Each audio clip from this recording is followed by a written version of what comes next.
হযরতে দাউদ আলাইহিস সালাতু ওয়াস সালামের একটা কাহিনী আছে, হাদিস শরীফের কাহিনী। হযরতে দাউদ আলাইহিস সালাতু ওয়াস সালামের যুগে দাউদ আলাইহিস সালাতু ওয়াস সালামের এই আজরাইলের সাথে বন্ধুত্ব ছিল। কার সাথে ছিল?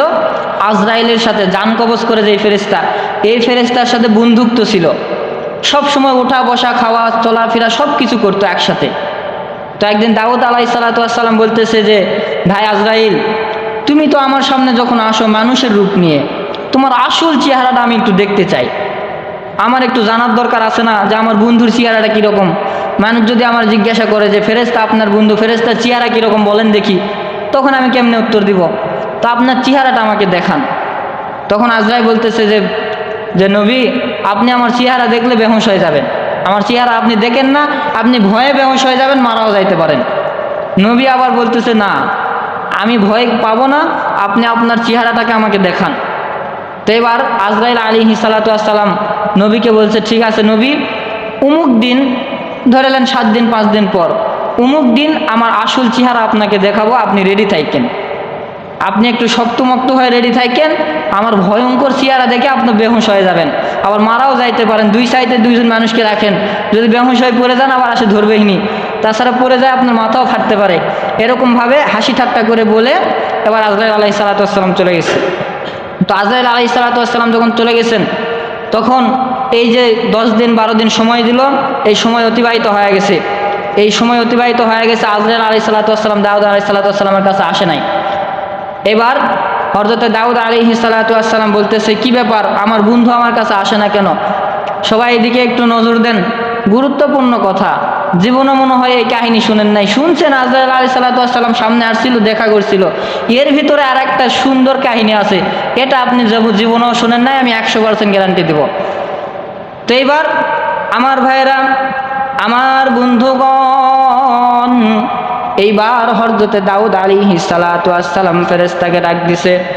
ডাক দিয়ে বলে, আজরাইল, কি ব্যাপার, আজকে তো তুমি আমাকে দেখা করার জন্য আসতে চাইছিল, আর আসো না কেন? এইবার আজরাইল ডাক দিয়ে বলে, নবী গো,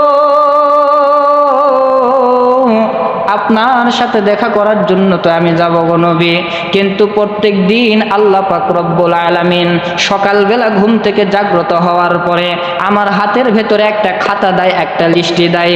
এই খাতার ভেতরে সর্বপ্রথম যে ব্যক্তির নামটা লিপিবদ্ধ করা থাকে, ওই ব্যক্তির বাবার নাম লেখা থাকে, ওই ব্যক্তির গ্রামের নাম লেখা থাকে, ওই ব্যক্তির জেলা লেখা থাকে, ওই ব্যক্তি কোন সময় কোন জায়গায় ইন্তেকাল করবে, কোন সিস্টেমে তাকে ইন্তেকাল করাইতে হবে, জান কবজ করাইতে হবে, এই সবগুলো আমার আল্লাহ তাআলা খাতার ভিতরে লিপিবদ্ধ করিয়া দেয়। আমি যেদিন আপনার সাথে দেখা করার জন্য যাব, ওই দিন আমার আল্লাহ তাআলা আমাকে একটা বিশাল খাতা দিয়া দিছে। এই খাতার ভেতরে 100 জন ব্যক্তির জান কবজ করতে হবে আজকে সারাদিনের ভেতরে। এখন 100 জন ব্যক্তিকে জান কবজ করতে হলে এই 100 জন ব্যক্তিকে জান কবজ করিয়া আপনার কাছে আমাকে যাইতে হবে। তাহলে বলেন তো, এই 100টা ব্যক্তির জান কবজ করব নাকি আপনার সাথে দেখা করার জন্য যাব? ওগো নবী, আজকেও তো আমার আল্লাহ 100টা ব্যক্তির জান কবজ করার জন্য দিয়েছি, 99টা ব্যক্তির জান কবজ করে ফেলেছি, আর 1 নাম্বার ব্যক্তির জান কবজ করতে হবে, আর একটা ব্যক্তির জান কবজ করতে হবে। এই ব্যক্তিকে আমি কোথাও খুঁজিয়া পাইতেছি না। হঠাৎ করে আজরাইল আলাইহিস সালাতু ওয়াস সালাম তাকায়া দেখতেছে হযরতে দাউদ নবীর সামনে এইরকম দাউদ নবী বসে আছে। দাউদ নবীর সামনে একজন যুবক ভাই বসে আছে। এইবার আজরাইল আলাইহিস সালাতু ওয়াস সালাম মুস্কি একটা হাসি মারছেন। মুস্কি হাসি দিয়া দাউদ নবীকে ডাক দিয়ে বলে, নবী গো, 99টা জান কবজ করার পরে 100 নাম্বার অর্থাৎ আর একটা যেই ব্যক্তি বাকি আছে, এই ব্যক্তি তো আর কেউ নয়, আপনার সামনে যেই যুবকটা বসে আছে, এই যুবককেই আল্লাহ তাআলা জান কবজ করার জন্য বলেছে। কিন্তু এই যুবককে তো আমি কোথাও খুঁজিয়া পাইতেছিলাম না। আমার তো ভালো হয়ে গেল, আর মাত্র 5 মিনিট পর আমার আল্লাহ তাআলা বলেছে, আপনার সামনে যে যুবকটা বসে আছে এই যুবকের জানটা কবজ করতে হবে।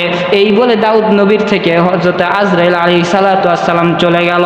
আবার 2 দিন পর যখন আজরাইল আলাইহিস সালাতু ওয়াস সালাম আসলেন, এইবার দাউদ নবী ডাক দেয়া বলে, কি ব্যাপার আজরাইল, আবার তুমি 2 দিন পর আমার সামনে আসলা, কি ব্যাপার? আমার সামনে তুমি বলছিলা যেই যুবকের জানটা কবজ করতে হবে, 2 দিন পর্যন্ত পার হয়ে গেল, এখনো দেখতেছি ওই যুবক আমার সামনে বসে আছে, কি ব্যাপার তুমি কি জান কবজ করো নাই? মাত্র 5 মিনিট দুনিয়াতে হায়াত আছে, 5 মিনিটের বদল এখনো তো ওই যুবকটা 2 দিন বেঁচে আছে, কি ব্যাপার তুমি কেন জান কবজ করো নাই?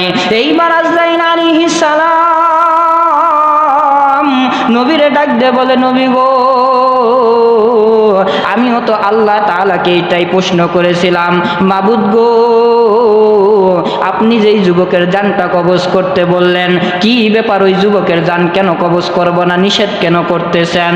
তখন আমাকে আল্লাহ তাআলা ডাক দিয়ে বলো, আজরাইল, তুমি যেই যুবকের জানটা কবজ করতে চাইতেছো, ওই যুবক ওই 5 মিনিট যখন সময় ছিল, ওই 5 মিনিটের মধ্যে একজন ফকির যায় ওই যুবকের সামনে দাঁড়ায় গেছে, হাত পাতিয়া ওই যুবককে ডাক দিয়ে বলে, ভাই গো,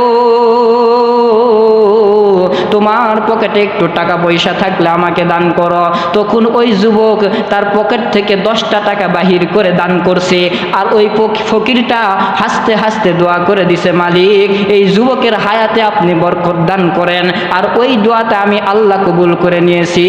10টা দেরহাম দান করার বদলতে আমি 60 বছর তার হায়াতকে বৃদ্ধি করে দিয়েছি। কয় বছর হায়াত?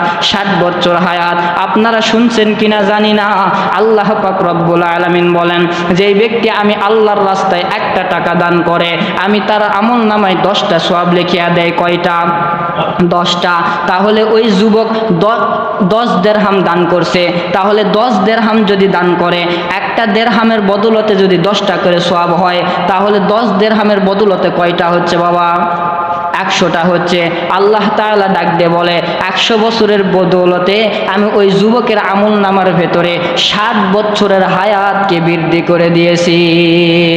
এই কারণে বাবা যে আমার বন্ধুগণ, তাহলে সদকা করলে, আল্লাহর রাস্তায় সদকা করলে আপনার আমার হায়াত বাড়ে কিনা কমে? বাড়ে। এই জন্য দান করার দরকার আছে না নাই? তাহলে দান করবেন তো, 2 টাকা, 5 টাকা, 10 টাকা, যে যা পারেন দান করবেন। এমনও হইতে পারে আপনার 1টা টাকা আল্লাহর কাছে কবুল হয়, আপনি জান্নাত পাইতে পারেন। যাই হোক, আজকে সময় কম, একটা ছোট্ট আমল আপনাদেরকে বলে দিই, 1 মিনিট। ছোট্ট একটা আমল, রসুলের সুন্নত, মাথার ভেতরে চুল কাটা 2 তরিকায় সুন্নত। কয় তরিকায়? জোরা বলেন, কয় তরিকায়? 2 তরিকায়। ছোট্ট সুন্নত মনে করছেন নাকি? এই ছোট্ট সুন্নতের বিনিময়ে আপনি জান্নাত পাইতে পারেন। 2 তরিকায় চুল কাটা সুন্নত। 1 নাম্বার, পুরা মাথাকে নাড়া করা। কি করা? আমাদের ভাষায় আমরা বলি নাড়া। এই নাড়া করা কি রসুলের সুন্নত। 2 নাম্বার, যদি নাড়া না করতে পারেন তাহলে চুলকে বাবরি রাখতে হবে। আমি যেটা রাখছি এরকম বাবরি রাখা সুন্নত। এখন তো আপনারা মুরব্বী হয়ে গেছেন, নাড়া করলে অনেকে হয়তো হাসি ঠাট্টা করবে, এই জন্য চুলকে বাবরি রাখতে পারেন। 3 নাম্বার একটা আছে, এটা হইতেছে জায়েজ পদ্ধতি, অর্থাৎ এই তরিকায় কাটলে আপনার কোনো গুনাহ হবে না। সেটা হইতেছে সামনে পিছে চতুর্দিকে একই পরিমাণ, একই সমান করে কাটতে হবে। কি করে কাটতে হবে? সমান করে। অনেকেই দেখবেন 2 সাইডে ছোট ছোট করে, মাঝখানে এই বড় রেখে দিচ্ছে। এটা হারাম। এটা শুধু নাজায়েজ নয়, একেবারে হারাম। এই জন্য এটা করা যাবে না। এই জন্য চুল আমরা 3 তরিকায় কাটবো, এই সুন্নতকে আমরা অনুসরণ করব। 2 তরিকায়, একটা নাড়া আর একটা হলো বাবরি, এই 2টা হলো সুন্নত। আর জায়েজ তরিকা হলো চুল একেবারে চতুর্দিকে সমান করে কাটা। সকলে সুন্নতটা মানবেন তো ইনশাআল্লাহ? আল্লাহ পাক রব্বুল আলামিন আমাদেরকে সুন্নত মানার তৌফিক দান করুক। সকলেই বলি আমিন।